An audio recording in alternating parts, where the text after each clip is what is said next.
तो चलिए आज सहरा बानो जी के बारे में जान लेते हैं, जिनकी जन्म 23 अगस्त 1944 में हुई थी मुसौरी में। उनकी जन्म एक्ट्रेस नसीम बानो, मतलब उनकी मम्मी है नसीम, एक्ट्रेस नसीम बानो, एंड उसके पापा है प्रोड्यूसर मियान एहसान उल हक। उनके एक भाई भी है सुल्तान अहमद, जो कि उसे 5 साल के एल्डर है। एंड अगर उधर ही उनकी फैमिली में थोड़ा सा दूर जाए तो सहरा बानो जी के नीस जो है शाहीन बानो, उन्होंने शादी करी है सुमित सहगल एक्टर से। उनके ग्रैंड नेस शाइसा, वो भी एक फिल्म एक्ट्रेस है, एंड फिल्म एक्टर आर्या से उनके शादी हुआ है। मतलब देखा जाए तो उनके पूरा फैमिली एक फिल्म एंड इंडस्ट्री के दौरान या फिर उन लोग के दौरान ही फिल्म इंडस्ट्री के प्रोड्यूसर या फिर डायरेक्टर या फिर एक्टर के साथ शादी करी है, एंड उन लोग के फैमिली फिल्म से कनेक्टेड है या फिर रिलेटेड है। तो उन्होंने अपनी जब 16 साल की उम्र थी उनके 1960 में, तो उन्होंने अपनी वर्क डेब्यूट बनाई थी हिंदी फिल्म्स में। एंड वो तब इसलिए एक्टिंग करी थी क्योंकि उन्होंने बोली थी कि हाँ मैं थोड़ा मोड़ा डांस जानती हूँ, तो इसीलिए उन्होंने प्रॉपर उनका खुद ही कथक एंड भरतनाट्यम का क्लासेस उन्होंने स्टार्ट करी थी लेने।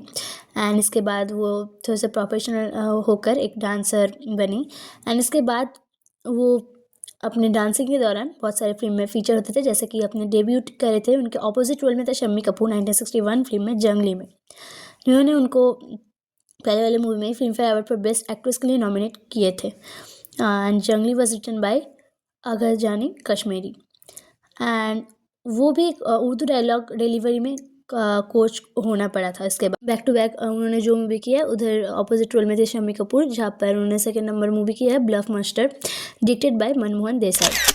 इसके बाद बहुत सारे पॉपुलर एक्टर्स के साथ उन्होंने काम करे हैं, एंड सक्सेसफुल एक्ट्रेस एज खुद को इस्टेब्लिश करी है विद झुक गया आसमान 1968 एंड आई मिलन की बेला 1964, जहाँ पर अपोजिट रोल में थे दोनों मूवी में राजेंद्र कुमार। इसके बाद अप्रैल फूल, जहाँ पर अपोजिट में थे विश्वजीत चैटर्जी, आओ प्यार करे, एंड शागिर्द, जहाँ पर अपोजिट रोल में थे जॉय मुखर्जी, एंड प्यार मोहब्बत अपोजिट देव आनंद थे।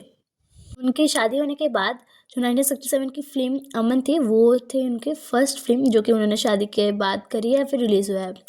उन्होंने तीनों फिल्म में मनोज कुमार के साथ करी है, जो कि है शादी, पूरब और पश्चिम एंड बलिदान।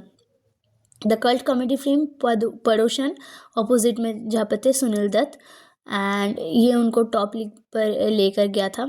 इसके बाद female oriented Victoria Number 203 with Navin Nischol her weakest hit, ये सबसे ज़्यादा हाईएस्ट क्रॉसिंग फिल्म थी उनकी। इनके बाद 1970s में उन्होंने तीनों फिल्म करी है उनके हस्बैंड के साथ, गोपी, सगीना, बैराग, एंड जहाँ पर ओनली इधर से गोपी सक्सेसफुल हुई थी बॉक्स ऑफिस पर। हाँ, उन्होंने धर्मेंद्र जी के साथ 6 फिल्में करी थी, जैसे कि जवार भाटा, आदमी और इंसान, रेशम की डोरी, पॉकेट मार, international cook and Chaitali, out of which 5 were hits.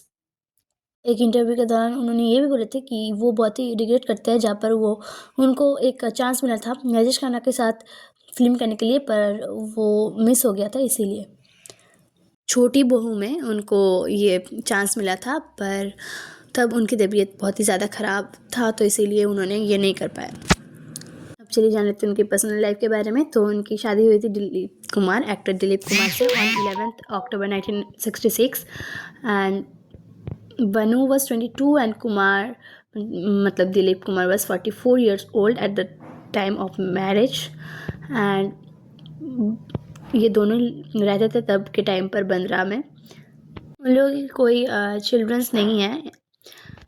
Autobiography के दौरान जानना चाहता है कि बनु कॉन्सेप्ट भी करे थे 1972 पर कुछ कॉम्प्लिकेशंस आए थे उनके प्रेगनेंसी में, जहाँ पर वो लीड करते मिस कैरियज हो गए थे उसके, एंड इसके बाद उन लोगों ने कभी भी कोशिश नहीं किए थे, एंड उन लोगों ने, मतलब वो लोग ये विश्वास करते थे अगर ईश्वर चाहेगा तो वो शायद होगा, तो इसके बाद उन लोग ने कभी भी ट्राई नहीं किया था। इनके बाद अगर हम लोग जान लेंगे कि उनके कुछ अवार्ड्स के बारे में, तो वो नॉमिनेटेड हुए थे जंगली, शागिर्द या फिर दीवाना या फिर शगीना के लिए, पर बेस्ट एक्ट्रेस के लिए। पर उन्होंने जो अचीव करी है फिल्म, वो Raj Kapoor life time achievement है राज कपूर अवार्ड्स के दौरान, contribution in the field of arts